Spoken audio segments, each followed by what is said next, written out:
Recording in progress. Baik, bismillahirrahmanirrahim. Assalamualaikum warahmatullahi wabarakatuh. Innal hamdalillah nahmaduhu wa nasta'inuhu wa nastaghfiruh wa natubu ilaihi wa na'udzu billahi min syururi anfusina wa sayyiati a'malina. May yahdihillahu fala mudilla lahu wa may yudlil fala hadiya lahu. Asyhadu an la ilaha illallah wahdahu la syarika lahu wa asyhadu anna Muhammadan abduhu wa rasuluh la nabiyya wa la rasula ba'dah, amma ba'd. Fa ya ahbaballah wa ahbab rasulih sallallahu alaihi wasallam, usi nafsi wa iyyakum bittaqwallah faqad fazal muttaqun wa la tamutunna illa wa antum muslimun. Kama qala Allah ta'ala fi kitabihil karim, ya ayyuhalladzina amanu ittaqullaha haqqa tuqatih wa la tamutunna illa wa antum muslimun. Alhamdulillah, di sore hari ini kembali kita bersyukur kepada Allah Subhanahu wa taala atas segala limpahan rahmat, taufik serta hidayahnya dan juga berbagai kenikmatan. Di antaranya adalah nikmat sehat dan juga nikmat iman. Kita semua bisa melanjutkan kembali aktivitas kita yang insya Allah bermanfaat, yaitu mempelajari bahasa Arab, khususnya ilmu nahwu, menggunakan buku Matan Jurumiyah dengan penjelasan dari Syekh Saleh Al-Utsaimin hafizahullah. Dan tentunya salawat teriring salam terlimpah curah selalu kepada junjungan kita, suri tauladan kita, uswah hasanah kita, yaitu Nabi Muhammad sallallahu alaihi wasallam. Nah, teman-teman semua, kita lanjut kembali pelajaran kita.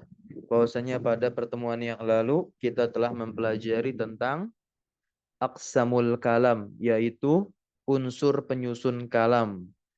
Nah, ya, bahwasanya unsur penyusun kalam itu ada 3, al-ismu, al-fi'lu, dan al-harfu. Maksudnya diikat dengan makna. Ya, sekarang kita masuk ke dalam satu bab yang fundamental dalam ilmu nahwu. Dia menjadi asas, pondasi dari ilmu nahwu. Maka disinilah titik terang seorang pembelajar ilmu nahwu. Dia harus menguasai bab ini nantinya, yaitu bab tentang i'rab. Ya, bab tentang i'rab. Apa itu i'rab? Ya, nah, i'rab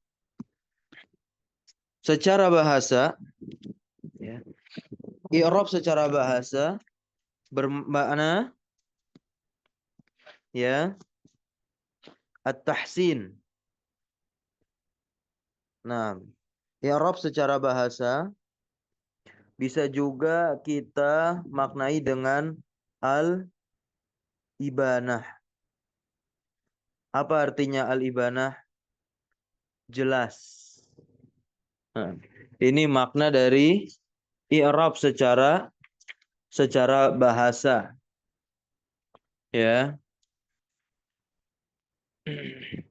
Kemudian bisa juga bermakna at-tahsin.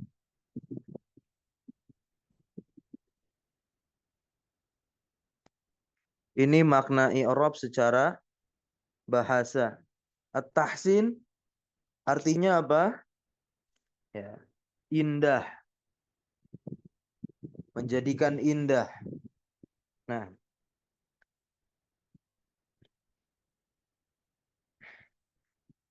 dan bisa juga al-izhar maknanya. Al-izharu. Apa artinya al-izhar? Menampakkan. Ya, nah. Ini definisi i'rab secara bahasa atau biasa dikenal dengan sebutan etimologi. Kalau ditinjau dari segi istilah terminologinya, ini tentu sebagaimana yang diistilahkan oleh ulama nahwu itu sendiri. Nah, di sini yang dikatakan oleh Al-Imam Ibnu Jurum, ini i'rab secara istilah. yaitu apa? Taghyiru awakhiril kalimi. Nah, perubahan akhir suatu kata. Taghyir itu maknanya apa? Perubahan. Maka i'rab secara bahasa juga bisa dimaknai dengan apa? At-taghyir. Ya, bisa dimaknai dengan at-taghyir.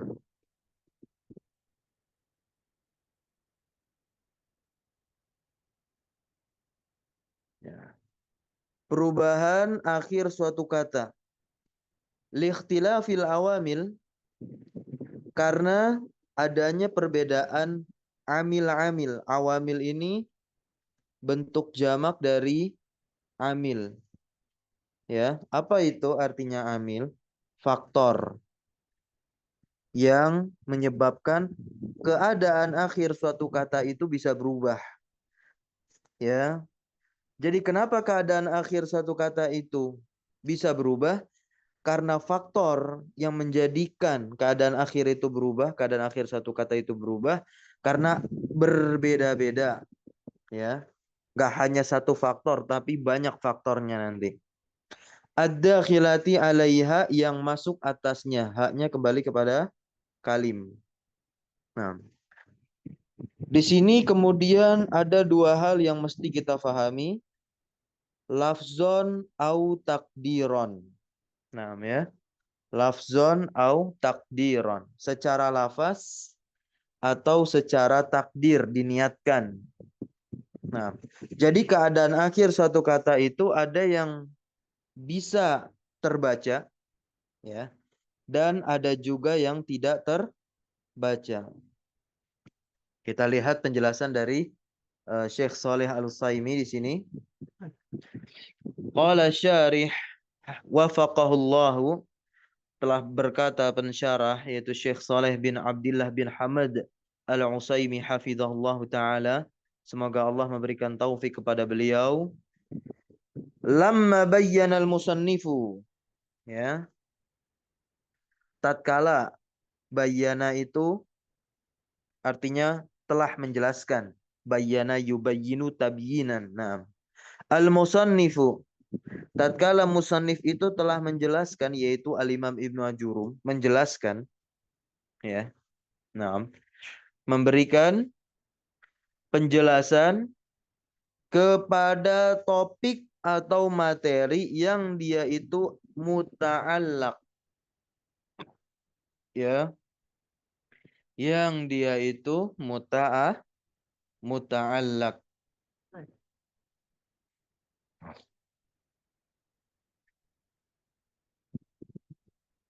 Muta'allaqa an-nahwi. Ya. Al-Imam Ibnu Ajurum telah menjelaskan kepada hal yang berkaitan dengan nahwu. Muta'allaq itu artinya apa? Berkaitan. Wahwa al-kalam. Nah, jadi al-kalam ini merupakan suatu hal yang ada di dalam ilmu nahwu. Bahkan kalam ini menjadi konsentrasi di dalam ilmu nahwu. Ya. Zakarahuna hukmahu, yaitu Al-Imam Ibnu Ajurum menyebutkan di sini hukmahu, hukumnya. Fal madhkuruhuna, dan maka yang disebutkan di sini adalah hukmul kalam, ya. Yang disebutkan di sini adalah hukum dari kalam itu sendiri. Nah, ya. Fa innal maqsuda 'indan nuhati, maka sesungguhnya maksud para ulama nahwu, ya, ketika mendefinisikan kalam sebagai taghyir, yaitu perubahan, lengkapnya sebagaimana yang dikatakan Imam Ibnu Ajurum tadi di atas, yaitu taghyiru awakhiril kalim liikhtilafil awamilid dakhilati alaiha lafzan au takdiran. Perubahan yang ada di akhir suatu kata disebabkan karena beraneka ragamnya amil yang masuk kepadanya, baik nanti itu bisa terbaca, nampak oleh kita, atau tidak nampak maupun tak terbaca. Ya. Nah, itu tiada lain adalah bayanul ahkam. Ya, bayanul ahkam untuk menjelaskan hukum. Nah, ya. Jadi yang dimaksud hukum kalam menurut ulama nahwu itu adalah penjelasan berbagai hukum. Nah, ya. Penjelasan berbagai hukum yang berkaitan. Yang berkaitan allati tajri alal kalam. Kalau tajri itu kan dari kata jaro ya, jri, mengalir ya. Nah, yaitu hukum-hukum yang mengalir di dalam kalam. Maksudnya hukum yang berada di dalam pembahasan kalam. Nah, wa allati asyaru ilaiha, dan yang diisyaratkan oleh ulama nahwu ilaiha, kepadanya, biqaulihim, dengan perkataan mereka, babul i'rabi. Nah, ya. Al-Imam Ibnu Ajurum menjadikan pembahasan ini ya untuk mendeteksi ya suatu kalam itu, analisisnya adalah dengan mengi'rabnya. Ketika kita mengi'rabnya, berarti kita sedang mengidentifikasi keadaan akhir suatu kata, yang itu konsekuensinya akan berkaitan dengan kedudukan kata dalam kalimat. Kalau salah kita menentukan kedudukan kata dalam kalimat, dalam bahasa Arab tentunya ini, maka pemaknaan akan salah. Kalau makna sudah salah, terjemahan akan salah. Taib. Ya, maka oleh sebab itu Al-Imam Ibnu Ajurum menyebutkan dengan bab tersendiri di sini, yaitu babul i'rabi. Ya. Nah, babul i'rabi.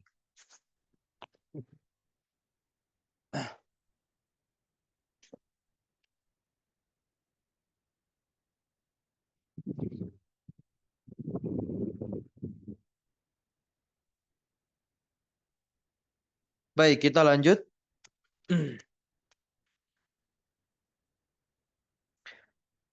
Boleh satu orang saya minta untuk dibaca. Tafadhol.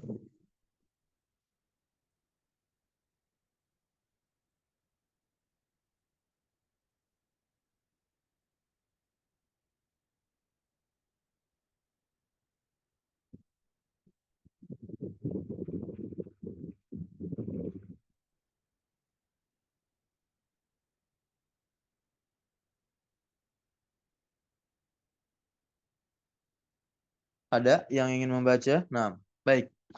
Al-i'rabu 'indan nuhah. Nah, ini i'rab menurut ulama nahwu ya. Muqayyadun bi thalathati umurin. Ya. Muqayyadun bi thalathati umurin. Apa makna muqayyad? Dikaitkan.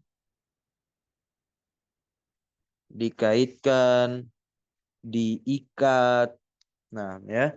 Jadi i'rab menurut ulama nahwu diikat dengan tiga perkara. Ya, diikat dengan tiga perkara. Nah, ini kita pahami perkara yang pertama. Nah, perkara yang pertama terkait i'rab, annahu taghyir. Ya, annahu apa? Taghyir. Bahwasanya i'rab itu suatu perubahan. Nah, dikatakan i'rab itu karena dia bisa berubah. Bisa difahami sampai sini? Dan inilah nanti yang akan menjadi konsentrasi para ulama di setiap kitab-kitab mereka yang berjenjang itu. Ya, kami sedang membahas juga syarah dari Mutammimah Al-Ajurumiyah, ya, yaitu sebuah kitab yang menyempurnakan matan Jurumiyah. Pembahasan yang tidak ada di Jurumiyah itu ada di Mutammimah. Kami menggunakan syarah Durrabahiyah, itu pun dijelaskan. Besok pagi insya Allah rencananya dijelaskan. Kami tadi baru membaca-baca. Nah, wal muradu bihi, dan yang dimaksud dengan perubahan di sini ini dijelaskan langsung oleh Syekh Saleh Al-Utsaimin. Kita lihat penjelasan beliau. Nah, yaitu al-intiqal baina alamatil i'rab. Apa intiqal? Perpindahan, ya. Intiqal itu artinya adalah perpindahan baina alamatil i'rab, antara tanda-tanda i'rab. Ya, perpindahan antara tanda-tanda i'rab al-ati, ya. Al-ati dzikruha. Nah, ya. Al-ati dzikruha. Ya. Yang telah disebutkan tadi di atas.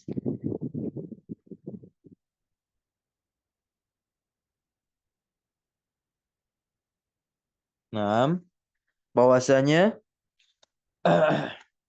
maksud dari al-ati dzikruha yang penyebutannya, ya, telah disebutkan itu sudah diisyaratkan di dalam pengertiannya i'rab itu sendiri ketika Al-Imam Ibnu Ajurum mendefinisikan i'rab. Apa kata Ibnu Ajurum? Taghyiru awakhiril kalimi liikhtilafil awamil. Nah, perubahan akhir satu kata itu berubah karena apa? Nah, itu tadi liikhtilafil awamil, awamil faktor yang menyebabkan nanti keadaan akhir satu kata itu bisa berubah. Nah, antar tanda. Nah, ya, antar tanda. Fayun qalu minad domi ilal fathi ilal jarri. Nah, ini penjelasnya, yaitu perpindahan, ya, domah ke fathah, fathah ke jar. Bi'tibaril awamil, ya, menurut faktor-faktor pengubahnya. Nah, ini ya. Karena kita udah bahas tadi di atas bahwasanya apa? Likhtilafil awamil ad-dakhilah 'alaiha. Ada amil-amil yang masuk ke sebuah kata, ke suatu kata, kemudian dia mengubah keadaan akhir suatu kata tersebut. Maka nanti terlihat dari tanda setiap kata itu akan berganti. Di sini dijelaskan oleh oleh Syekh Saleh Al-Utsaimin, di antara tanda itu nanti ada apa? Ada dhammah, ada fathah, ada jer di situ. Jer itu ungkapan yang digunakan oleh ulama Basrah.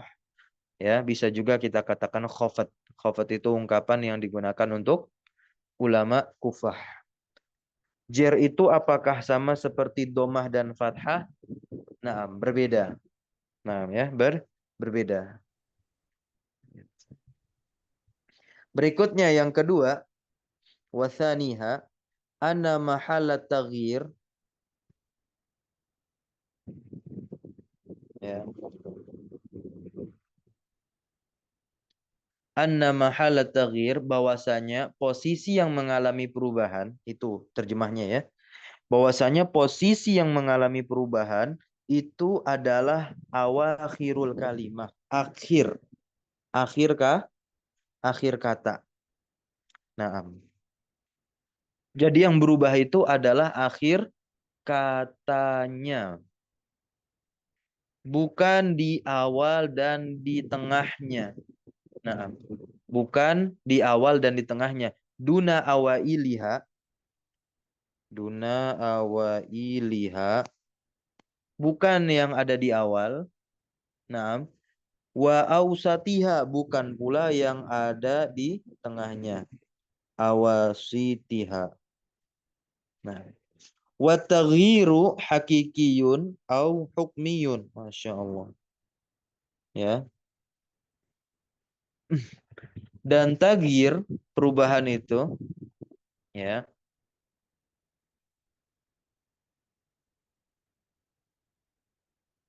ada yang hakiki, ada yang secara hukum. Nah, ya. Jadi perubahan itu ada yang hakiki, nah, dan ada juga secara hukum. Baik, kita lanjut dulu. Wathalithuha, wathalithuha anna sababa huduthi taghyir, anna sababa huduthi at-taghyiri, bahwasanya sebab terjadinya suatu perubahan yang ada di akhir kata. Nah, Ya. Itu karena apa? Ikhtilaful awamil. Nah, ikhtilaful awamil.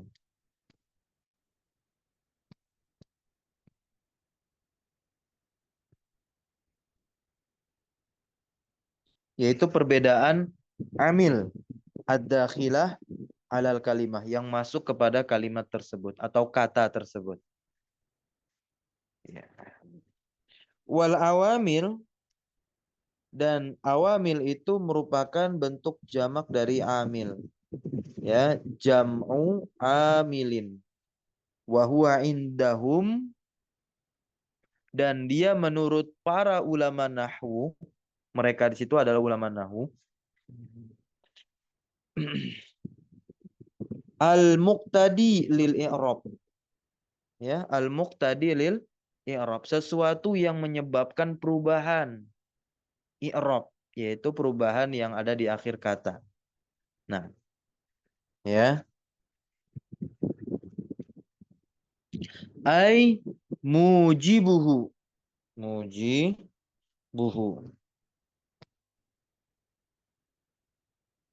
Nah, ai mujibuhu,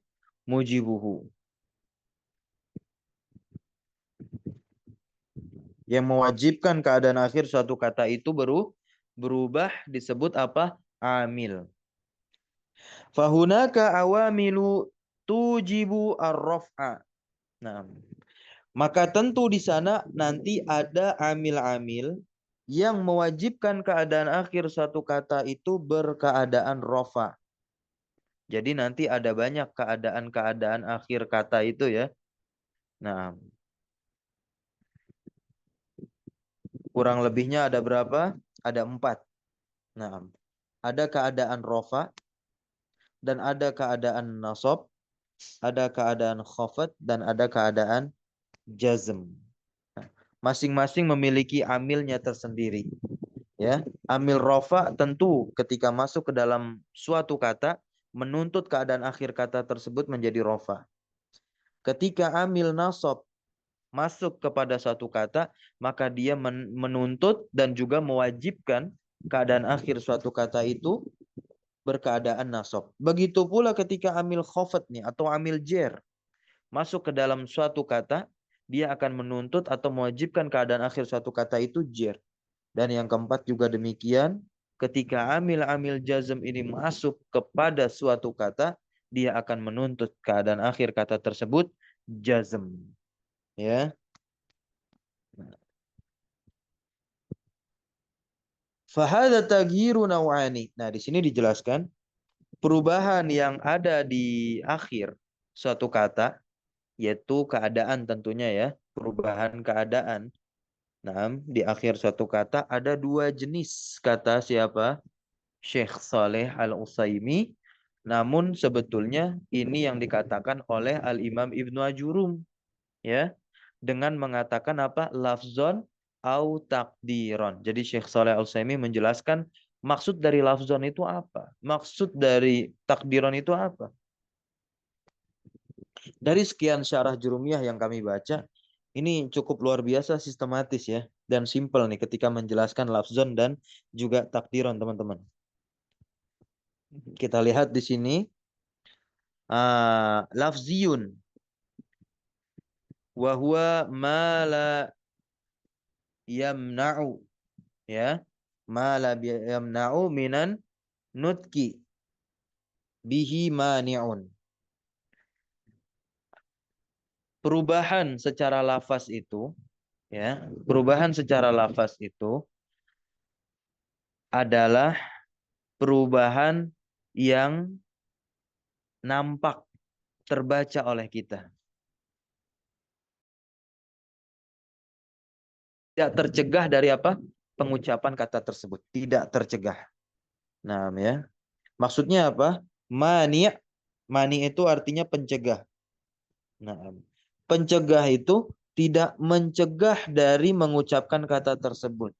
Jadi keadaan akhirnya bisa terbaca oleh kita. Karena nggak ada mani'nya di situ. Pencegahnya. Contoh, kakaulika seperti perkataanmu. Nah, di sini ada kalimat ja'al mu'minuna. Apa tanda dari keadaan akhir kata al-mu'minu?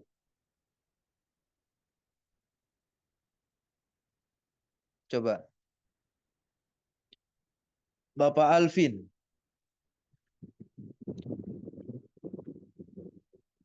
Silakan. Atau Pak Agung. Nah, Tat. Gimana, Tat? Apa tanda keadaan akhir dari kata al-mu'minu? Tanda akhirnya domah ya tadi ya. Ya, domah. Terbaca tidak sama antum? Terbaca, Tat. Terlihat ya? Baik. Nah, Nah, dengan antum mengucapkan al-mu'minu, berarti harokat yang ada di huruf nun, itu domah antum baca, itulah yang dimaksud dengan apa? I'rab secara lafaz. Nah, ya. Karena tidak ada pencegah yang mencegah antum untuk tidak membaca harokat domah tersebut. Itu maksud dari perkataan Syekh Shalih Al-Utsaimin, ma la yamna'u minan nutqi bihi mani'un. Baik. Nah, ini keadaannya keadaan apa ini? Kalau kita lihat dari 4 keadaan sebelum tadi, ya, yaitu keadaan rofa. Baik. Al-mu'minu itu didomah, kenapa? Karena dia berkeadaan rofa. Jadi kita bisa simpulkan bahwasanya domah merupakan salah satu tanda dari keadaan rofa. Ya, atau bisa kita bilang juga salah satu tanda dari i'rab rofa. Itu adalah dommah. Lantas, siapa yang menyebabkan kata mukmin itu berakhiran dommah atau beri'rab rofa? Jawabannya siapa? Amil. Amil yang masuk kepada al-mu'min. Taib. Kata apa yang masuk kepada al-mu'min? ja'a. Ja'a. Berarti ja'a menjadi amil untuk mukmin. Ya, ja'a itu amil untuk mukmin. Nah, ja'a itu fiil, teman-teman. Fiil, kata kerja. Ya. Jadi al-mu'minu di situ sebagai apa? Subjek untuk ja'a. Ja'a kan kata kerja. Nah, jadi yang butuh siapa di sini? Yang butuh siapa? Ja'a butuh mukmin atau mukmin yang butuh ja'a? Ayo. Ja'a ya tadi ya yang mukmin. Mukmin yang butuh ja'a, Ustaz. Mukmin yang butuh ja'a? Enggak ada. Ja'a Dan tadi yang mukmin. isim itu, teman-teman ya, kalimat itu bisa berdiri secara sempurna tanpa adanya fiil. Itu saking mulianya isim. Kita kalau nanti baca sampai syara alfiyah atau kitab Hamul Hawami'nya Asuyuti, itu dijelaskan secara gamblang, secara nalar logika. Nah, ini kami dapatkan ketika membaca kitab-kitab tersebut. Nah, ya. Buktinya jumlah ismiyah kan? Nah, mubtada khobar gitu. Itu kan isim sama isim. Sempurna kalimatnya. Tapi bisa nggak fiil berdiri sendiri tanpa isim? Atau fiil-fiil lah dia bawa teman-temannya. Bisa nggak? Tidak bisa. Karena secara ya logika saja, fiil itu kan perbuatan. Perbuatan itu sudah pasti ada yang melakukannya. Nah, bisa difahami sampai sini? Insyaallah. Bisa, Baik. Ustaz. Berikutnya ada contoh lagi yang dihadirkan oleh Syekh Saleh Al-Utsaimin di sini. Ra'aitu al-mu'mina. Nah, loh. Katanya sama nih, al-mu'min sama al-mu'min. Ya. Kalau sebelumnya al-mu'minnya itu doma, akhirnya al-mu'minu jadi dibaca. Kalau yang kedua ini al-mu'mina dibaca fathah nunnya tuh. Berarti berubah nggak dia? Berubah. Nah, perubahan itu disebut Syekh Shalih Al-Utsaimin sebagai apa? Intikal, perpindahan. Ya, keadaan pertama rofa. Ini nasab dia. Nasab. Naam ya. Jadi kita bisa simpulkan karena dia difathahkan ini keadaan akhirnya, maka fathah menjadi salah satu tanda untuk i'rab nasab. Ya. Berarti ada yang menjadikan kata mukmin ini nasab nih. Siapa? Siapa yang menjadikan kata mukmin ini nasab? I'rabnya. Amil nasab. Apa amil nasabnya di sini? Ro'ai itu. Ya. Ro'ai itu ini kalimat ya. Bukan isim, bukan kata, tapi ro'ai itu adalah kalimat. Kalimat itu kan susunan dari apa? Kata ya. Nah, maka ro'ai itu ini adalah susunan dari dua kata. Ro'a itu ini susunan dari dua kata, yaitu kata kerja ro'a dengan domir ana. Ro'a itu kata kerja melihat, sedangkan ana adalah predikat untuk ro'a atau kok predikat subjek untuk ro'a ya. Ana itu adalah subjek untuk ro'a atau bisa kita katakan sebagai pelaku. Nah, ana itu adalah pelaku untuk ro'a. Ya. Disebutnya apa dalam bahasa Arab? Fa'il. Begitu ya. Jadi kalau ada fi'il sudah pasti ada fa'il. Fa'il apa bahasa Indonesianya? Pelaku. Ya, yang melakukan kata kerja tersebut atau fi'il tersebut. Ya. Maka di sini al-mu'mina nasab dia menjadi apa kedudukannya? Menjadi objek. Ya. Ana kan artinya saya ro'a melihat. Saya melihat siapa? Al-mu'minu orang yang beriman. Al-mu'mina orang yang beriman. Berikutnya di sini contoh kalimat lagi dihadirkan oleh Syekh Saleh Al-Utsaimin. Wa marartu bil mu'mini. Nah, mukmin lagi nih. Tapi kasrah di sini. Ya. Oh, taib. Ini gampang sekali. Tidak usah lagi kita terbelit-belit. Nah, dalam memahami. Di situ ada huruf jar ba kan? Kita udah belajar huruf jar. Ya. Nah, ketika membahas pembagian unsur penyusun kalam kan, yaitu huruf ja'ali makna. Nah, atau kita membahasnya di mana tanda-tanda isim ya, di tanda-tanda isim itu kan ada huruf begitu, yaitu huruf jar. Nah, di antaranya ba. Baik, maka ba di situ menjadi amil khafat atau menjadi amil jar untuk mukmin. Oleh sebab itu mukmin berkeadaan apa? Jer atau bisa dikatakan majrur, yaitu isim yang dijarkan. Maka di sini kita baca tulisan Syekh Saleh Al-Utsaimin. Fa inna harakatan nuni, maka sesungguhnya harokat nun. Yang pertama domah, kedua fathah, ya kan? Nah, kedua fathah, nah, ketiga kasrah. Ini apa? Mutaghayyirah, berubah-berubah.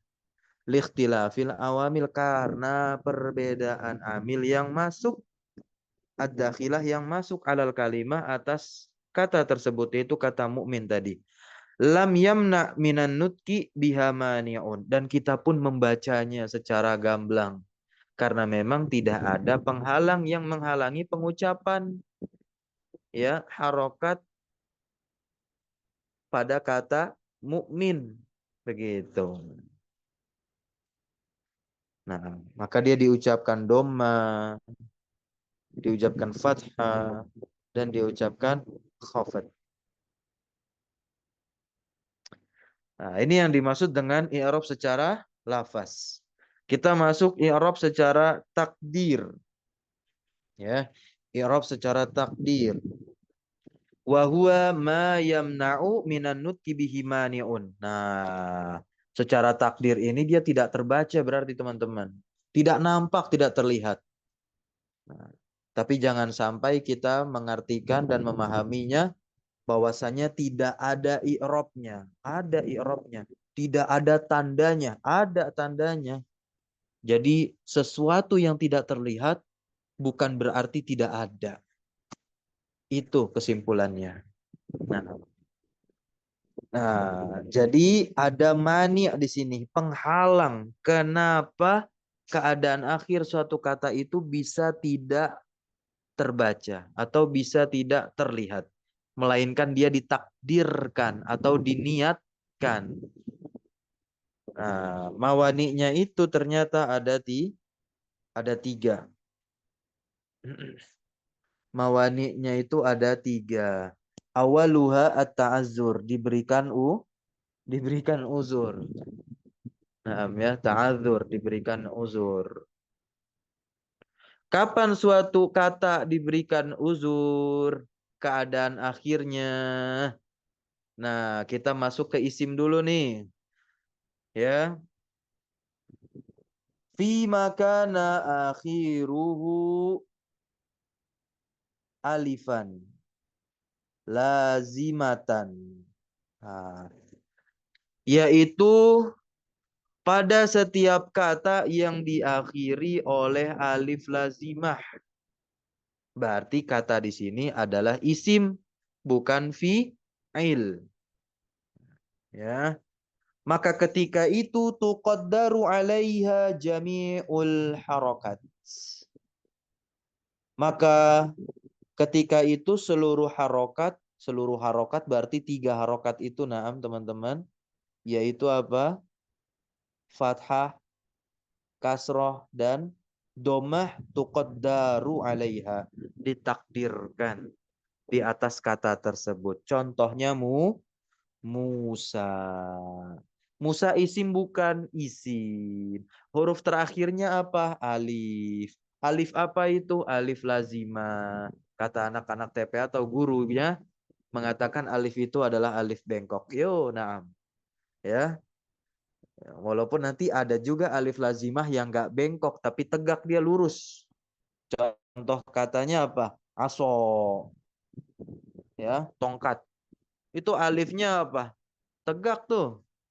Ya, nah, barakallahu fikum. Maka Musa ketika masuk ja'a, contoh, ja'a Musa, kayak gitu aja bentukannya, bukan Musa'u, bukan, Musa aja. Ketika masuk ambil nasab, ya, berupa kalimat ro'aitu Musa, saya melihat. Musa padahal nasab itu i'rabnya pada kalimat ro'aitu Musa. Tapi terbaca nggak fathahnya? Tidak terbaca. Ketika masuk ja'a, hanya karena Musa menjadi apa? Fa'il. Ja'a Musa. Nah, begitu dia kemasukan huruf jer, marortu bi Musa, kelihatan nggak kasrohnya? Padahal dia terletak setelah huruf jer kan? Nah, tidak. Nah, bukan berarti tidak nampaknya ketiga harokat tadi pada Musa, ya, itu nggak ada.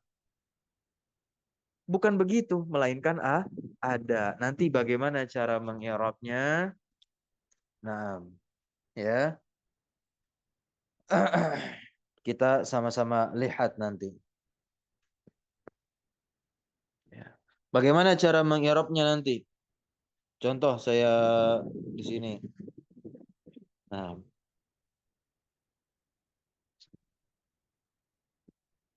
is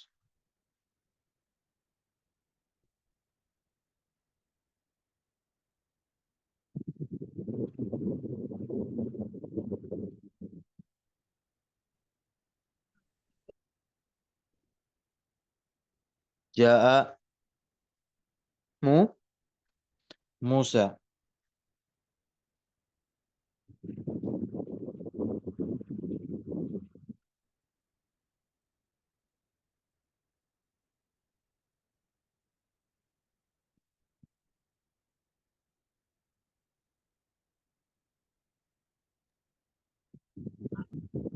Ja'a Musa.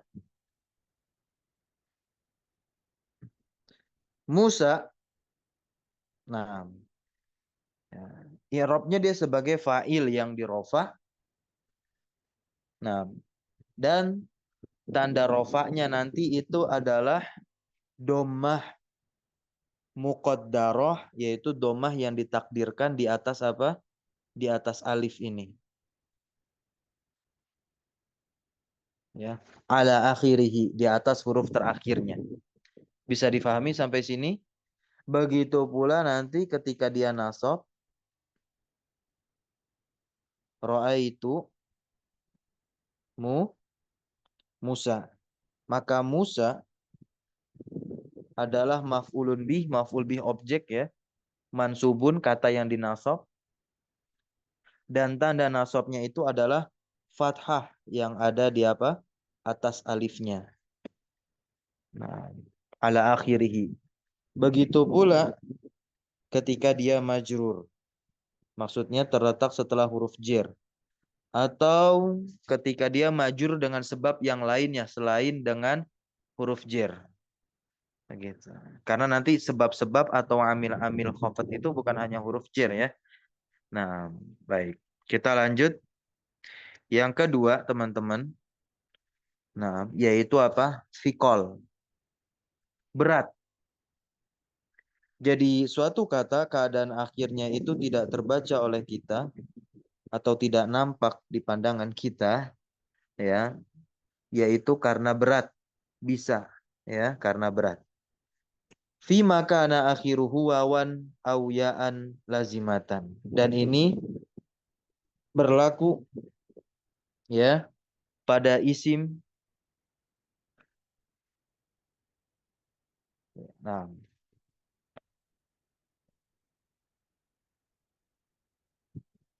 pada isim yang diakhiri oleh ya lazimah. Nah, ya. Dan ini juga terjadi pada fiil. Ya, fiqol ini juga terjadi pada fiil sebagaimana ta'azur juga terjadi dengan fiil. Ya, ta'azur ini terjadi kepada fiil ketika fiil tersebut diakhiri oleh huruf alif. Nah, kalau fiqol ini terjadi pada fiil ketika fiil diakhiri oleh huruf wawu dan ya. Nah, ketika diakhiri oleh huruf wawu dan ya, itu terjadi pada fiil. Kalau fiqol terjadi pada isim, nah, ya, itu ketika isim tersebut diakhiri oleh ya lazimah. Maka dilihat ketika isim dan fiil itu fiqol, nah, keadaan akhirnya itu ditakdirkan atas mereka dua harokat, yaitu harokat domah dan kasroh. Tentu kasroh ini bukan di fiil ya. Kasroh itu ketika di isim. Nah, kalau domah ini baik di isim yang diakhiri oleh huruf ya lazimah maupun di fiil yang diakhiri oleh huruf wawu dan ya. Dia ditakdirkan, tidak nampak domahnya di situ.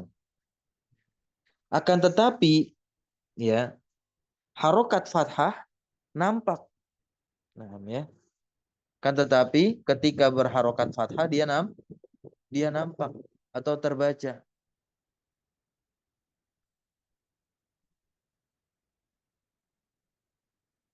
Ya, terbaca.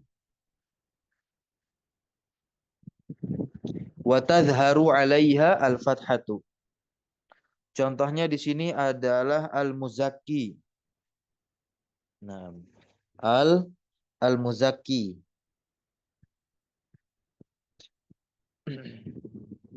Al-muzakki kita taruh ja'a di sini ya. Nah, kita taruh ja'a misalkan ja'a al-muzakki. Ja'a al-muzakki. Domahnya terlihat tidak ya. Nanti cara menganalisisnya seperti tadi yang saya contohkan ya. Muzaki di sini menjadi fa'il untuk ja'a. Tentu dia di rofa. Dan tanda rofanya dengan domah yang ditakdirkan di atas. Ya. Nah, ketika masuk amil nasab nih. Ro'a itu. Atau ketika khofat dulu kita dahulukan. Karena keadaannya sama nih. Nah, ya, tidak nampak. Marortu. Ya. Bil muzaki.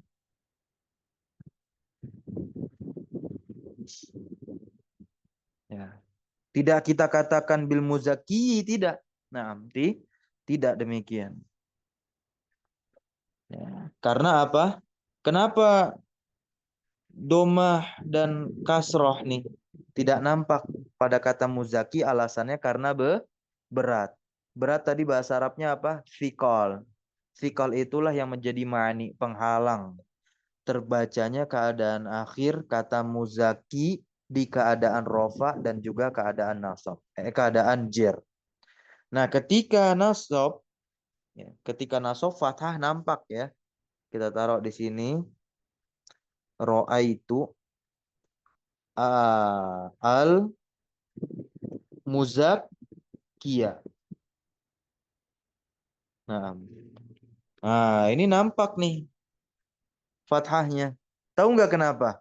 Ya, kebalikan dari fikol, lawan dari sikol apa? Khifah. Alasannya itu karena apa? Ringan.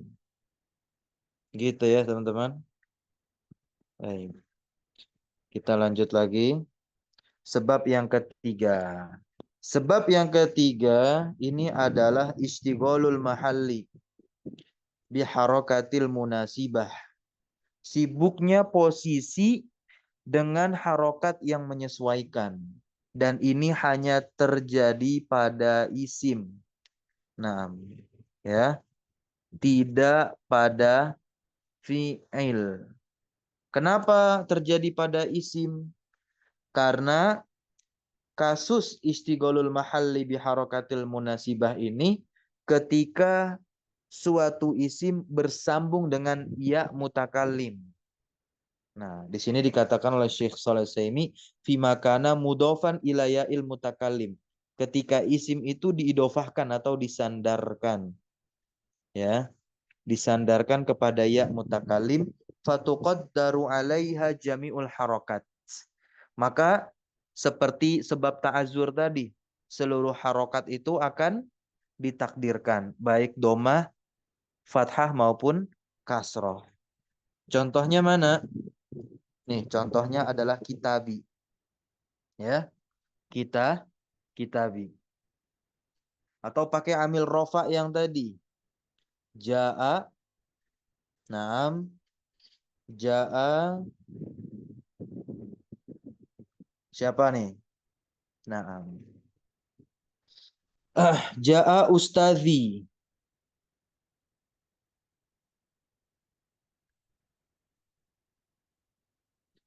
Ustadz ini kan harusnya menjadi fa'il untuk ja'a. Fa'il itu kan rofa karena ja'a amil rofa di sini. Ya, nah, kan fi'il dia. Tapi kenapa kok di kasroh? Sedangkan mukmin tadi menjadi fa'il untuk ja'a di dhammah. Alasannya karena ustazi di sini dia disandarkan kepada ya mutakalim. Maka sibuk tempat harokat dhammah tuh. Naam ya. Posisinya sibuk dia. Karena apa? Harus menyesuaikan ya mutakalim itu ya sukun, artinya saya. Ya kan ini takdirnya ana, saya. Nah, domir kepemilikan lah. Begitu. Maka harokat yang cocok untuk ya sukun adalah kasroh. Sebagaimana harokat yang cocok kepada wawu sukun adalah domah. Dan harokat yang cocok kepada alif sukun itu adalah fathah. Barakallahu fikum. Famathalan idza qulta, ini contohnya ya, kita langsung baca saja. Famathalan, dan contohnya jika kamu katakan ja'a Musa, fa Musa hukumnya rofa. Karena apa rofa? Karena Musa sebagai fa'il untuk ja'a fi'il. Karena nggak mungkin ada fi'il nggak ada fa'il, sudah pasti ada fi'il ada fa'il. Falam tadhhar alamatuhu, tapi kenapa tanda rofaknya pada kata Musa ini tidak nampak? Ya. Naam. Bal kuddirta, akan tetapi engkau takdirkan itu harokat domah yang ada di atas alif pada kata Musa. Tiada lain alasannya li ajli ta'azzuri. Dalam rangka diberikan uzur kepada dia. Nah, setiap isim yang diakhiri alif model begini teman-teman, maupun alif tegak pada kata aso, isim tersebut dinamakan isim maksur. Ya, isim maksur. Apa itu isim maksur? Isim yang diakhiri oleh alif lazimah. Berikutnya kita baca lagi. Wa idza qulta jaa al-muzakki, harusnya kan muzakkiyu, namun tidak boleh karena muzakki itu adalah isim yang diakhiri oleh huruf ya lazimah. Nah, isim-isim yang diakhiri oleh huruf ya lazimah itu disebut dengan sebutan isim mankus. Apa itu isim mankus? Isim yang diakhiri oleh isim yang diakhiri oleh ya lazimah.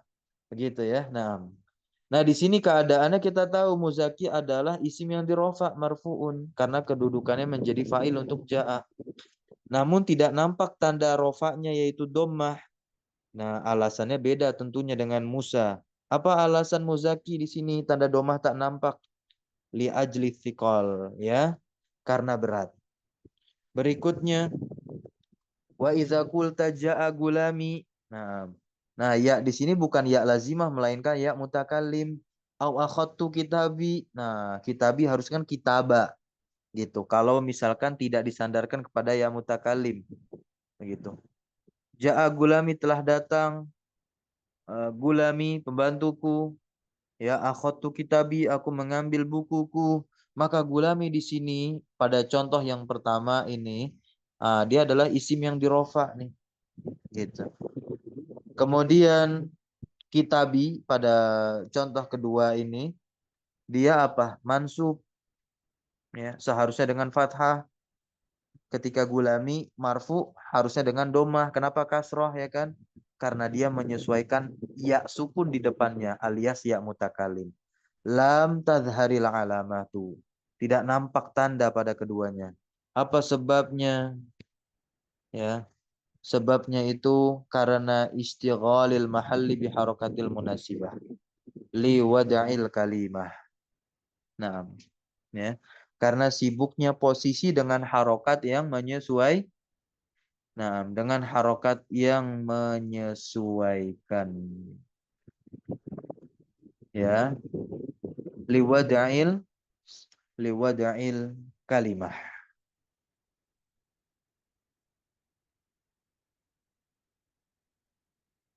Ya, karena meletakkan kata tersebut. Ya, karena peletakan kata tersebut. Wahia al-kasrah. Nah, dan dia adalah kasrah. Kenapa kasrah ini datang sebagai tanda kepada dua kata di atas, yaitu gulami dan kitabi? Ya lima ji'iha qabla ya ilmu takallim. Karena datangnya kata tersebut sebelum ya mutakallim. Ya. Barakallahu fikum. Sebagaimana tadi sudah kami katakan, bahwasanya setiap kata yang berhadapan dengan ya mutakalim, karena notabene-nya ya mutakalim sukun, harokat mesti menyesuaikan. Apa harokat yang sesuai dengan ya sukun? Ya kasroh. Begitu.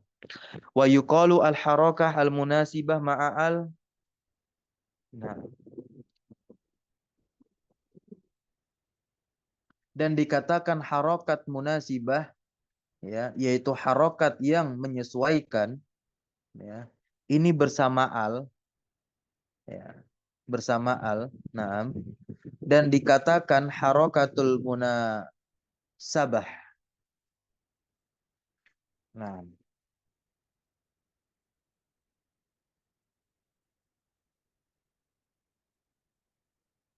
kita bisa mendapatkan kaidah di sini teman-teman ya. Masya Allah ini penting sekali nih. Kadang ada yang mengirobnya terjebak di sini. Nah, kapan kita harus mengatakan munasibah dan kapan kita harus mengatakan munasabah? Baik. Kita mengatakan munasibah kalau apa namanya? Dia menjadi mudhof ilaih. Kalau dia menjadi apa? Mausuf, ya, sifat mausuf. Nah, menjadi sifat untuk al-harokah. Maka dia apa? Nah, dibaca kasroh munasib ya, jadinya munasibah bersama al. Nah, kapan dikatakan munasabah? Harokat yang menyesuaikan juga artinya, tetapi dibacanya munasabah bukan munasibah. Ketika dia menjadi mudhofun ilai. Berarti harokat, kata harokah di sini tidak disusupi atau tidak dimasuki al. Maka harokah menjadi apa? Mudhof namanya. Nah, bisa difahami sampai sini?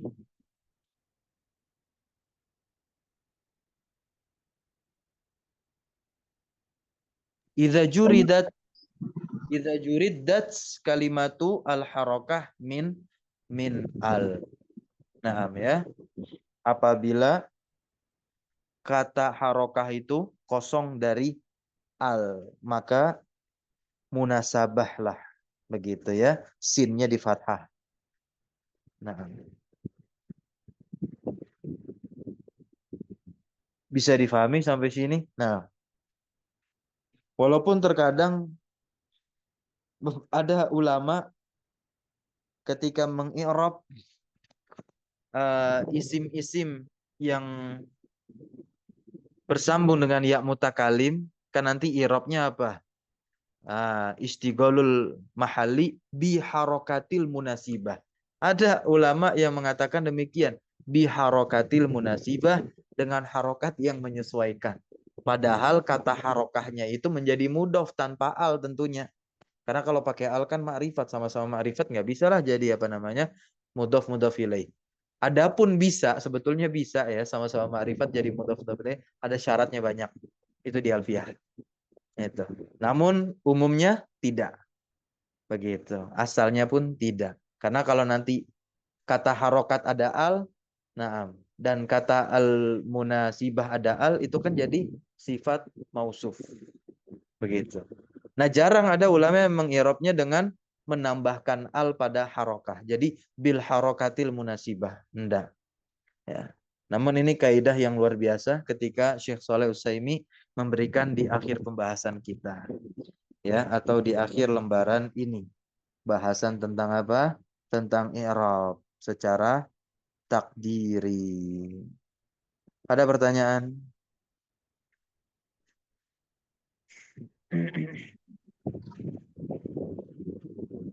Ada Ustaz. Fadhol, silakan. Jadi i'rab secara lafaz tadi, apakah tanda-tandanya untuk marfu, nasab, dan satu lagi apa Ustaz? Majrur itu apa? Tetap gitu Ustaz. Apakah kalau marfu doma tetap doma, atau mesti doma, harus doma, secara nasab mesti fathah, dan yang satunya mesti kasroh gitu Ustaz. Terus yang Tidak. pertanyaan yang kedua, Nah, baik, apa? silakan. Ya, yang pertanyaan kedua, apakah kalau kita bertemu dengan sebuah kata di dalam kitab itu, bagaimana kita membedakan antara alif lazimah dengan mana bedanya gitu Ustaz? Demikian Ustaz. Silakan.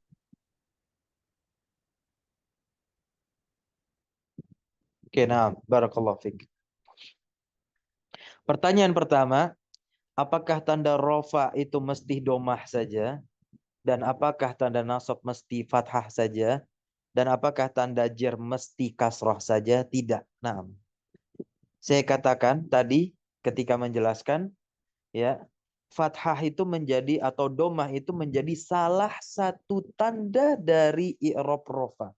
Kalau saya katakan salah satu, maka ada tanda-tanda i'rab rofa selain domah. Begitu pula ketika saya mengatakan salah satu, ya, tanda i'rab nasab adalah fathah, berarti ada tanda-tanda selain fathah untuk i'rab nasab, ya. Begitu pula ketika saya katakan kasrah itu menjadi salah satu tanda untuk i'rab jer, maka i'rab jer itu tandanya bukan hanya kasrah saja. Ada tanda-tanda lain selain kasrah untuk i'rab jer. Begitu. Nah, kapan kita mengetahui tanda setiap i'rab? Nanti kita akan masuk setelah ini. Setelah kita mengetahui i'rab itu ada 4, rofa, nasab, jer, jazm, ya. Ini kelihatan tuh di situ. Wa aqsamuhu arba'atun, rofa yaitu rofa, ya kan, rofun, nasbun nasab, khafdun khafat maksudnya jer, dan jazmun. Baik ya. Nah, i'rab apa saja yang ada pada isim? Hanya ada, nah, di sini nih. Ya, falil asma'i min dzalika ar-raf'a. Nah, i'rab rofa itu ada pada isim. I'rab nasab itu ada pada isim. I'rab khafat itu ada pada isim. Tapi i'rab jazm tidak ada pada isim. Wala jazma fiha kata Ibnu Ajurum. Ya. Berarti isim itu hanya bisa masuk 3 keadaan saja. Atau perubahannya berputar pada 3 i'rab saja nih. Perubahan keadaan akhir isim itu hanya berputar di 3 keadaan i'rab saja. Yaitu i'rab rofa, kalau nggak rofa ya nasob, kalau nggak nasob ya jar. Nah, begitu juga fiil ada 3 juga. Nah, rofa, nasob, dan jazm. Dan khofat itu apa? Tidak ada. Maka fiil itu nanti keadaan akhirnya akan berputar kepada 3 i'rab ini saja. Kalau nggak rofa ya nasob, kalau nggak nasob ya jazm gitu. Dan nggak pernah fiil khofat atau jar. Bisa difahami sampai sini? Baik, Ustaz. Pertanyaan pertama. Nah, sedangkan pertanyaan yang kedua, tadi pertanyaan kedua apa, Afwan? Bagaimana kita Oh mengetahui iya, nah. Baik, baik. Nah, alif membedakan alif ya. lazimah dengan Membedakan. ya lazimah? Iya, ya. Membedakan kata, ya. Ingat, ya, kata yang diakhiri oleh alif lazimah, kata yang diakhiri oleh alif lazimah itu hanya isim saja. Oke? Itu hanya isim saja. Sedangkan kata yang diakhiri oleh ya lazimah itu juga isim saja. Kemudian isim yang diakhiri oleh alif lazimah itu disebut isim apa tadi? Yang lain juga bisa jawab, boleh. Isim maksur. Nah, ya. Kalau isim yang diakhiri oleh ya lazimah itu disebut isim mankus. Bagaimana cara membedakan isim maksur nanti dalam kalimat gitu. Ya. Nah, kalau isim maksur jelas, insya Allah mudah, Pak. Ya. Nah, karena tidak ada lagi tuh, ya. Isim yang diakhiri oleh alif maksuroh dan ada harokat di atas alif maksuroh. Enggak, Pak, enggak ada. Ya. Nah, maka isim yang diakhiri oleh alif maksuroh, ya, atau alif lazimah, afwan, ya, itu kita nggak usah takut bahwasanya kata tersebut di isim maksur. Nggak ada tidak terbaca harokat di atas alifnya. Simpel. Tapi yang menjadi problem kita nantinya, ketika ada isim yang diakhiri oleh huruf ya tuh.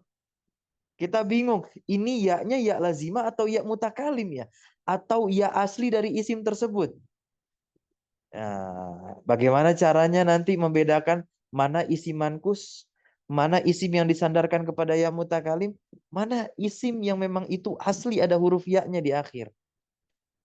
Tiada lain dengan apa? Belajar pelan-pelan, yaitu dengan menghafalkan kosakatanya nanti. Ya, barakallahu fikum. Itu untuk isim mankus.